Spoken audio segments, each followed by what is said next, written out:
Hi అండి, ఈరోజు మధ్యాహ్నం లంచ్లోకి ఏం చేస్తున్నానంటే పాలకూర ఫ్రై అనమాట. పాలకూర తీసుకొచ్చారు మా ఆయన అయితే. ఇంకా పప్పు చుక్కకూర అనమాట. ఇది కూడా చాలా బాగుంటుంది. చుక్కకూర మంచి ఫ్లేవర్ అయితే వస్తుంది. ఉదయం పిల్లలకు వంకాయ ఉండేరక్క, వంకాయ కూర కొంచెం ఉంది. తాలింపు అంతా వేపాక అందులో చుక్కకూర అయితే వేసి బాగా వేపేసాను, వేగిపోయింది. ఇంకా అందులో పప్పు వేసేయడమే, అంతే అయిపోయినట్టే పప్పు చుక్కకూర.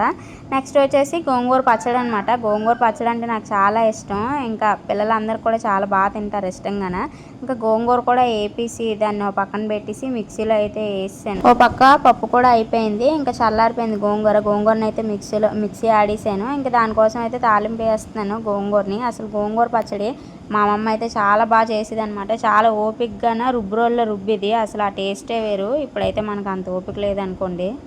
గోంగూరకి పచ్చడికి అదే ఇంత ఆయిల్ లేకపోతే బాగోదు. ఎందుకంటే ఒక 2 డేస్ అయినా తింటాం అనమాట. అంత బాగుంటుంది గోంగూర పచ్చడి. అందరూ ఫేవరెట్ అసలు గోంగూరకి. ఇంట్లో గోంగూరతో ఏ ఐటెం చేసినా చాలా ఇష్టంగా తింటాం. సో వీడియో నచ్చితే లైక్ చేయండి, షేర్ చేయండి, సబ్స్క్రైబ్ చేయండి. Thank you for watching for more videos.